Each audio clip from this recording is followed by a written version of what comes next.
Hey there, it's Mia Rene back again with another episode of the Faith and Business podcast. And if you're watching the video version of this, please know that you can listen to the audio version of this episode and all the past 230 something episodes anywhere that you listen to podcasts. So iTunes, Spotify, iHeartRadio, wherever you listen to podcasts, you can listen to the audio version because sometimes these videos are a little bit long. So in today's episode, we're going to get into a very important topic. We're going to be talking about God's provision and how it doesn't look the way we would expect it to look in the world.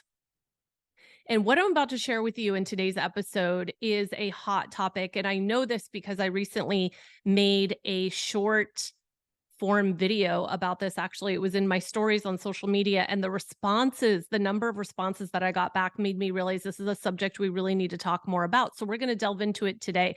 So if you have struggled with, watching people who don't love God, don't follow God, and maybe are prideful against God, if you have struggled with watching them prosper financially and rise to the top, what seems like so quickly, if you have struggled with envy or jealousy, or maybe just confusion about that, like why are these people prospering so much?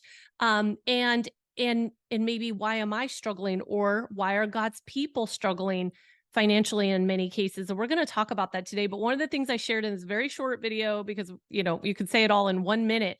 One of the things I said in there is you have to remember that the devil can give you the gifts of the world. If you bow down and worship him, he can give you the gifts of the world. He can give you the kingdoms of the world. He can give you fame, and he can give you money, and he can take you straight to the top when it comes to the worldly positions. If you sell your soul to him, if you bow down to him, if you worship him. And he even said this straight to Jesus. When Jesus was tempted in the wilderness, 3 times the devil tested him. And on the 3rd time, he took him up to a high point and showed him the kingdoms of the world, because the devil has the ability to give those to those who worship him. And he told Jesus, bow down and worship me, and I'll give you the kingdoms of the world. And as we know, Jesus has a way bigger and better kingdom than the kingdoms of the world, which are very temporary, and they aren't going to last, and it's all going to burn. We know that the kingdom of God is much bigger than that. But Jesus responded to the devil and said, get away from me. We are to worship only God. So I only worship God. And that was a model for all of us. When we are tempted, when we are tested, who are you going to bow down and worship? And here's the bottom line. There are a lot of people in this world who are bowing down and worshiping the wrong master. And I'm going to tell you, before I became a believer 9 years ago, I know without a shadow of a doubt, I was working for the wrong master. I'll tell you more about that later in this episode, but I'm going to say right now that it's important to recognize that many of the Hollywood elites, the pop stars, the movie stars, so many people in the political realm, even many people that have really chosen their side, they have bowed down and worshiped the devil, and they actively worship the devil, go straight to the top. When you look at worldly things, possessions and money and financial prosperity. But here's what we need to remember. When you follow God, and when you choose God, and when you worship only God, God is our provider. And this is where a lot of confusion comes in for Christians, where it's like, okay, well, why isn't God providing for me like that? Like, why am I not going straight to the top? Or why am I not, making crazy amounts of money? In some cases, people that have sold their soul to the devil. And, you might wonder why, if he's my provider, why would I be struggling at all? And I just want to remind you of something that he's been teaching me and showing me over the years, because this is something I struggled a lot with, especially because I used to really work for the wrong master ultimately. And I have seen a struggle in doing it God's way. I've seen the struggle that comes with that, not only for me, but, with, surrounding myself with so many people of God the last 9 years. I've seen this struggle that oftentimes it's different than people who are working for the wrong master. I don't know how to explain it, but let me sum it up this way. When we submit to God, when we surrender to God, when we follow God, he provides for his children. He is the ultimate provider. But we need to understand, when he says we will prosper, and when he says he will provide for us, he is taking into account every piece of our soul and our eternity when he provides for us. And when he talks about prospering, he's not just saying prospering financially. The enemy can give you that. If you bow down and worship him, he can give you that. But in many cases, your soul is not going to prosper in that situation at all.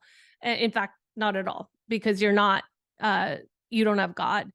And you have to understand that when we follow Jesus and he is our provider, it's not going to look the way we want it to look in the world. It's going to be a walk of faith, number one.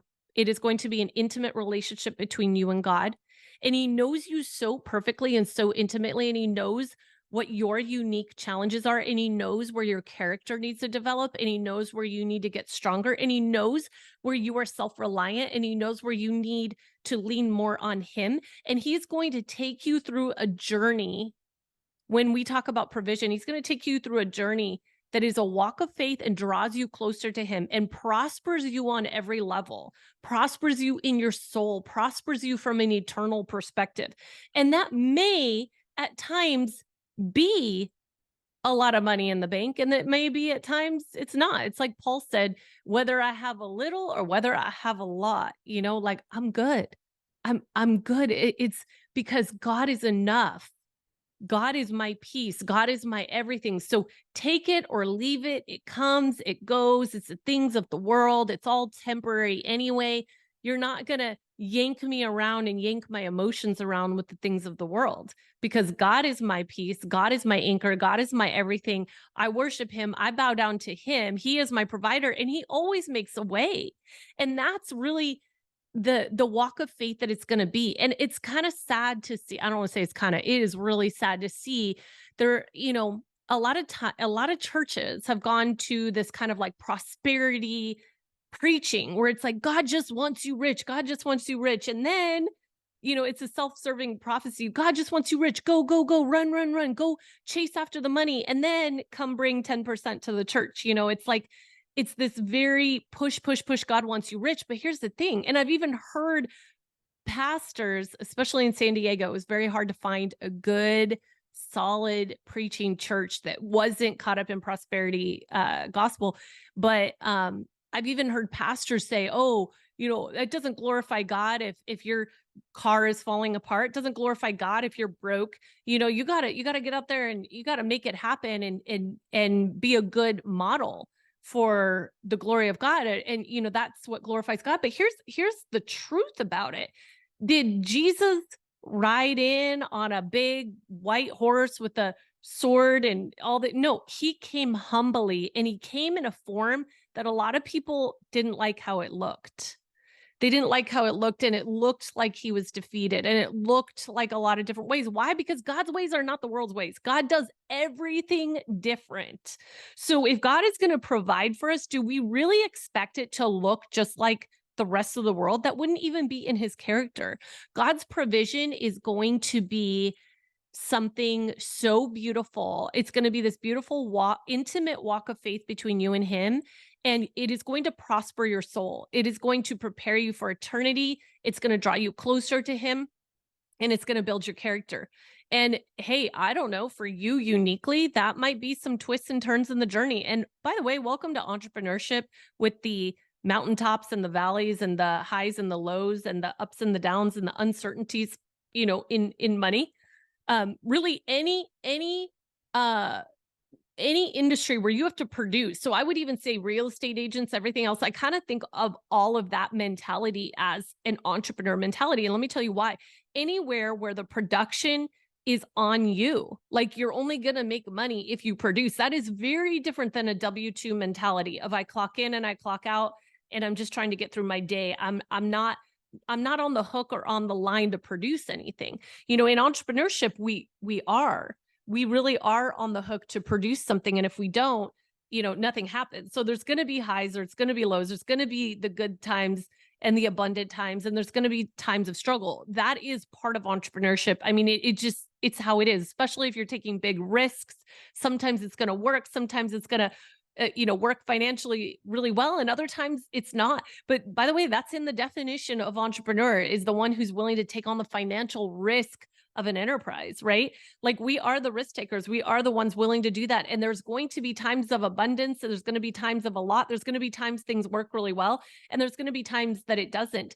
And if we are on a roller coaster of emotions with that, and we think, oh, God's not providing for me. God's not providing for me. First of all, that's part of entrepreneurship. But second of all, in God working closely with you, he's working on so many different levels of your soul, and he's prospering you on so many levels. And if you think about the fruit of the Spirit, love and patience and joy and kindness and gentleness. And if we're not seeing that flow out of us, if we're not seeing that fruit, there's a lot of work to still be done, right? We need to be more surrendered to him. We need to lean more on his strength. We need to spend more time in his word. And who are we to say what is going to draw us closer to him? What if in this next chapter, some of the financial struggle, or maybe barely having enough, is teaching you how to lean on God as your provider? What if barely having enough is he's showing you little by little, I got you, because you've always been so self-reliant. I don't know for you, because he's working with each one of us so uniquely and so individually. But I'm going to tell you this, God provides for his children, and he provides perfectly for his children. So when we are surrendered to him, when we're following him, when we are bowing down to him, and he is our Lord, it's very different to just check a box and say, oh, I'm a Christian, but like, is Jesus the Lord of your life? And like, if he's truly your Lord and you're following him and submitted to him, it's going to be a walk of faith. The journey of provision is going to be a walk of faith. By the way, even if you're in a time of total abundance and you have so much and it's just great, you don't know what's up ahead. I've watched so many people's lives change very quickly, when it comes to those type of things, those temporary things. They're going to come, they're going to go. There's going to be the ups, there's going to be the downs. But in God's provision, he always makes a way. And if we walk in faith, we keep that perspective of whether there's a little or a lot, God's got me. It's so beautiful, Paul's faith in him saying, he's sitting in prison and he's preaching the gospel and telling people how good God is. He doesn't look at prison and go, oh my God, why am I in prison? Like, God, I thought you had my back. Like, what am I doing here? No, he was just like, all right, here we go. Like, let's see miracles here. And that's how we get to live our life in our walk of faith and our walk of learning and growing. What does it mean as God is my provider? And please remember, there are going to be more and more people in the coming days, by the way, who decide to worship the devil. They are playing for the other team. Okay. They decide to worship the devil. Why? Because of doubt. Sometimes God's not providing for me. I'm ultimately going to sell my soul because, it's oftentimes a spirit of doubt, a spirit of discouragement. Sometimes fear drives people to bow down to the devil. Sometimes just jealousy, envy, or craving to have the things of the world. And I'm going to tell you right now, more and more people are going to bow down. And when you see that, and if you see these people, we can just look at Hollywood as an example, right? Just the level of fame and reach, you have to understand what's happening spiritually. They're not winning. Okay. I recently just had a very, very lengthy conversation with someone who just sold his company for close to $200 million. And he doesn't know God, doesn't love God, doesn't have God in his life, doesn't acknowledge God at all. But he grew up in a house where he learned about God, and he chose a path of, I don't need God. That's what he chose. Now, obviously, he has gone on and built a very successful company and is getting paid very, very well for it. So you could view that in several ways. You could be like, oh, wow, I guess you don't need God to go do that. No, of course. First of all, the only reason you even have breath in your lungs is because of God, but you don't have to acknowledge him. You could go be prideful against God and deny that he even exists. And ultimately in the act of turning your back against God, you are turning toward the devil. The very nature of turning your back on God and not choosing God is turning toward the devil. So yes, of course, you can go, build a huge company, whatever, sell it for 200 million. But the more he talked, and he talked about his parents who know God and want him to know God. And the more he talked, I realized that he really viewed it as, I have it all. And look at these people, look at these people who follow this God. Like, look at you guys. Like, what do you have? Right. And it's interesting because I used to feel the same way. And I remember when the week before I gave my life to Jesus, I had signed up for this discipleship school. And one of the reasons I didn't want to be in it at all was I kind of looked down on all these Christians. Not kind of, I did. I was like, look, they're all broke. They're going on these mission trips. They've all quit their jobs, and they're raising money to go on mission trips. And I was like, I don't want to be like them. I'm the only entrepreneur here. And I was just so arrogant against the things of God. I didn't understand it. And I really thought I have it all. And you guys seem a little bit lost, right? So this guy I was having a conversation with, selling his company for close to 200 million, that was his kind of perspective. Like, I have it all. Look at what I have. And you guys are the crazy ones, or my parents, or whoever he's referring to. But it's like kind of viewing Christians that way. I used to see it the same way. The people who have the money, the assets, the wealth, all of that, they have it all. They have it together. And the rest of them seem a little lost. But God is totally the opposite of that. Let me explain why. Now, I'm not saying you can't love God and have a lot of money. That happens a lot of times.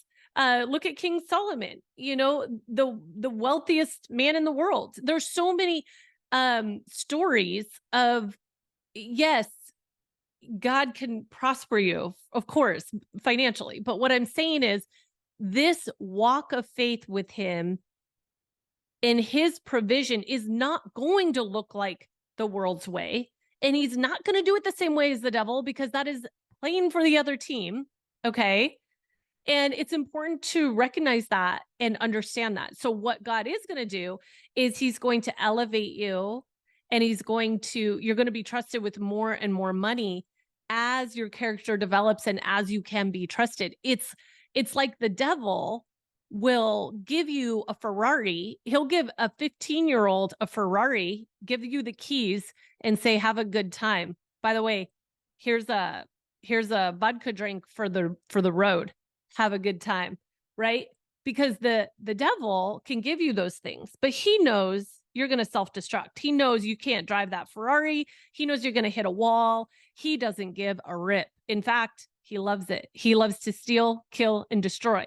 So if you think he's actually giving you something out of generosity, you're missing the strategy of the enemy. The strategy of the enemy is to steal, kill, and destroy and lie to you and twist God's word. So he'll give you the keys to the Ferrari, and he'll give you a drink to go and tell you, take it up to top speed, have a good time. He hopes he hopes to steal, kill, and destroy every good thing that God has given you. He wants to see you self-destruct. That's the kind of master you're working for when you do that. Now, God, on the other hand, you might be like, God, I really want that Ferrari. God, I really want that Ferrari. But he's looking at you and he's like, you're 17 and you want a Ferrari and you haven't even driven, I don't know, a Honda or whatever. And I know if I give you the keys to this Ferrari, you're going to wreck it. You're not ready for this. You're not ready for this, because I'm thinking about your well-being overall. I'm thinking about your eternity. I'm thinking about your character. I'm thinking about your health. I'm thinking about your mind. I'm thinking about so many different things, and you're not ready yet. So first, what I'm going to do is I'm going to start to teach you over here through a different route. I'm going to teach you how to properly drive. I'm going to teach you how to responsibly drive. I'm going to teach you how to drive a little bit faster, right? And then when you're ready, I'm going to give you the keys to that Ferrari, because God has access to everything. God created the heavens and the earth in 6 days. He rested on the seventh. God's God. Okay. To think that he can't give you everything you could ever ask, imagine, and even well beyond that, means you don't know him and his word. You don't even know who he is. He can. And here's the thing, if he's not, you're not ready for it. He's working things out in you. And if you trust that, you stop comparing yourself to anyone else who in many cases have sold their soul to the devil. And not everybody. Let me clarify. You might be watching someone prosper and they are loving God and worshiping God. And it's in their walk with God, this is what is perfectly timed and trusted and needed in that situation, right? It's time for them to get the keys to the Ferrari. And so you can trust that, right? By the way, anyone who has bowed down to the devil, as long as they still have breath in their lungs, they still have a chance to turn back to God. So my prayer is always that they'll turn back from God. But you have to remember this, like the guy I was talking to that sold his company for a couple $100 million and has no desire to follow God. You have to realize that that amount of money, the devil knows, could potentially keep that guy from ever turning back to God because he's so distracted by the money. He's not in any kind of need, financially. And the devil knows he'll be able to keep him with that money, right? So you have to understand that when you are given gifts by the wrong master, it's very intentional, very strategic to harm you. Okay. And God would never do that. He's not going to hand you all of that when you're following him, worshiping him, and you're not ready for it. He's not going to give you the keys yet if you're not ready for it, because he's walking with you. It's like you're walking hand in hand together. You're walking together. He's raising you up. He's teaching you. He's disciplining you. He's teaching you obedience. He's seen where you can be trusted with more. I've watched so many things continue to get worked in me over these years and continually do. Every single day I wake up, I'm like, oh my gosh, he's working this out in me. I can just feel it. This is still needs to go, right? We're a work in progress. And if we trust him, excuse me, I'm running out of voice. If we trust him, then we keep walking and we are just in awe of his perfect provision.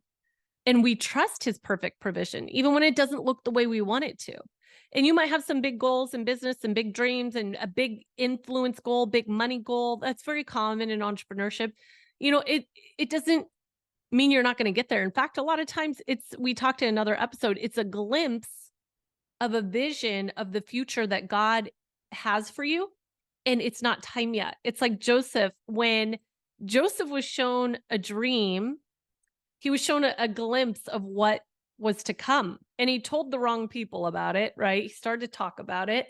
And look at his journey. He ended up, getting sold off into slavery. He ended up in prison. None of that looked like any of his vision was coming true. His dream was coming true.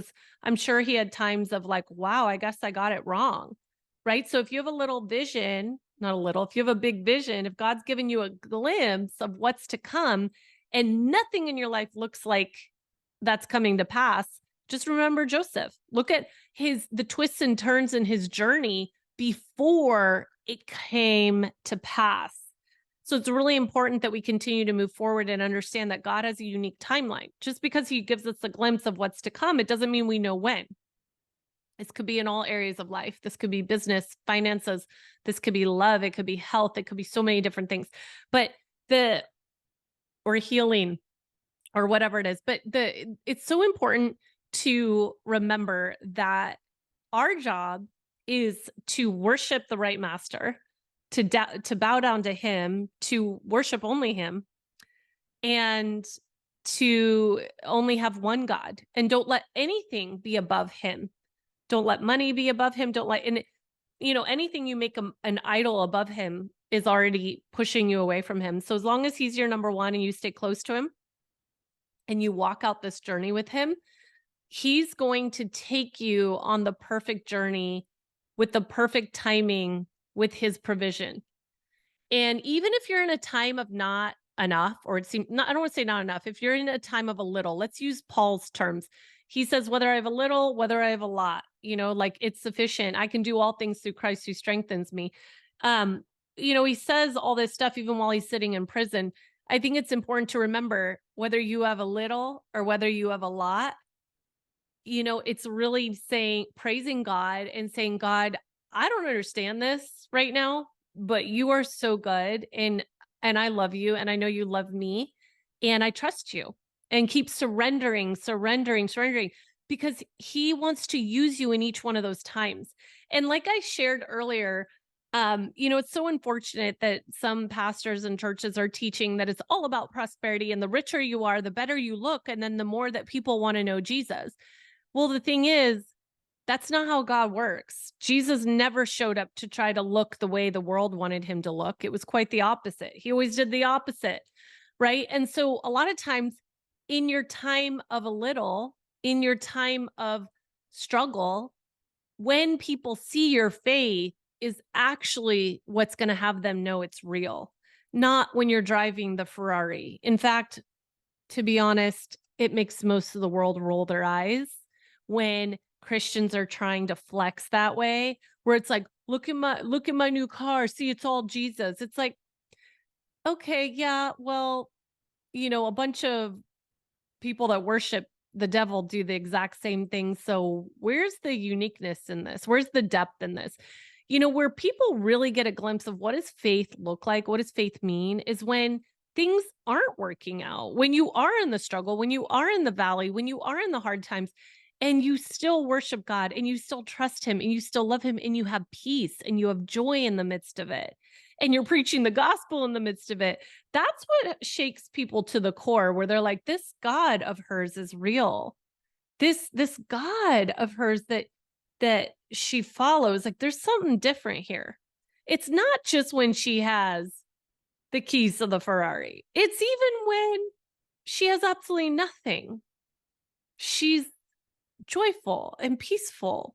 And here I am being yanked around the world, yanked left and right, depending on my circumstances, with my peace and my joy. And I want that. I want that, where her peace is in something stable. Her peace is in something not of this world. That's what catches people's attention, not you and your Ferrari and the keys of the Ferrari. If you're watching the video version, I'm rolling my eyes because I've seen too much of this prosperity stuff going on. And I teach business. I teach entrepreneurship. I know that one of the key measures we need to measure in business, one of the key metrics of growth in business is revenue growth. I want you to grow your revenue in business. I think it's important to measure it. And I think it's important to make sure you're generating revenue. Otherwise, you don't have a profitable business. These are all things that we are being trusted with in business. But at the end of the day, for me to sit here and say, oh, God just wants you rich, like God's just going to bless you and just make you rich, that is actually not even biblical, right? What's actually biblical is to say, I don't know your journey, but I do know God is going to prosper you. And when God prospers you, it's on a way bigger level than just the bank account like the devil does. Because you can go sell your soul to the devil and he'll give you the things of the world tomorrow. And you'll be full of anxiety and stress and pressure, and you will be without God. And it's no way to live. Just like the guy I shared with you, he really thinks he has it all and Christians are lost. I used to think that too. The truth is, when you follow God and you have his provision, you realize that his provision is a whole different world. It's not of this world. It's a supernatural provision. It's the kind of provision where even when there isn't money in the bank, you are somehow still taken care of. Even I've heard so many stories, by the way, especially mission trips, fundraising, all this stuff, where it makes no sense how far the money can stretch when there's just a little, right? It's just like the 5 loaves and Jesus fed, so many with it. So it's important to remember that God can take a little and he can do a lot with it. God does things totally different than the world. All right, that's it. I decided to do this in 2 parts. So this first part, as I wrap it up right now, I want to also let you know that I have a very special event coming up in October. It's called the Faith and Business Virtual Retreat. And this is a 3-day retreat experience where you're going to be transformed from the inside out. So it's really about clearing the doubt, the fear, the overwhelm, the discouragement, all the things that have been getting in your way, clearing that off so that you can run the race with endurance that's been set before you. And then you're going to learn the key strategies and tools that are going to move you forward. But you're going to be in a better position to utilize these strategies and tools because you will have cleared the things that have been hindering you and holding you up. This is a very powerful experience I'm going to take you through. And it's not just head knowledge. It's not just taking a bunch of notes and tucking them away. This is experiential. It's transformational. You're not going to be the same after these 3 days. And you're going to see yourself taking new action and having new perspective and new vision. And I am so excited for you to check this out. So you can go to miarene.com/virtual retreat to get all the details. Like I said, amazing women have already joined in with us. And I have a bunch of extra goodies and gifts that I am adding in right now as early bird specials. So you don't want to miss that. I will be sharing more about this virtual retreat leading up to October, but I can promise you there's 2 things that happen when you commit to this. The sooner you commit to it, A, you're going to get all the extra goodies and things I've added in, but B, you start living into that new future. Once you commit, you start living into that. I actually signed up for an event 6 months in advance for something. And I found that the minute I did that, I knew in 6 months that I had this event coming. And I knew my intention with that event. I knew what was possible with that event and how much it was going to change my life. And so the minute I committed, I already started seeing a shift because I knew that was coming. And I knew that I said yes to my future. And so there's something really powerful that happens when you commit and you secure your seat and you mark your calendar and you're set. And then leading up to that time, you've said yes to yourself. And then you get there and you get to have this profound experience, and the course of your life, the pace at which you're able to run this race starts to shift. Especially when it comes to this entrepreneurial calling. I see so many things hindering women and holding women up. I've struggled with so many things. And as I've been able to break through that, I know what has worked for me. And I'm so excited to share that with the women who are going to be in this virtual retreat. And like I said, you can do it from the comfort of your home because it's virtual, but it is a retreat experience. We have some morning activities. There's a prayer and worship experience. There's a movie night even. There is a live stream church event. So there's so many things happening. It's a full retreat experience from the comfort of your home. You don't even have to get on a plane and fly anywhere. So no barriers to participating. Super simple. Just go to miarene.com/virtual retreat. And that way you can get all the early bird goodies and all the things that are there. So go check it out and then stay tuned for part 2. I'm going to upload both of these the same day. So part 2 is going to be added as well. So tune in and listen, and I'll see you on that episode. Bye for now.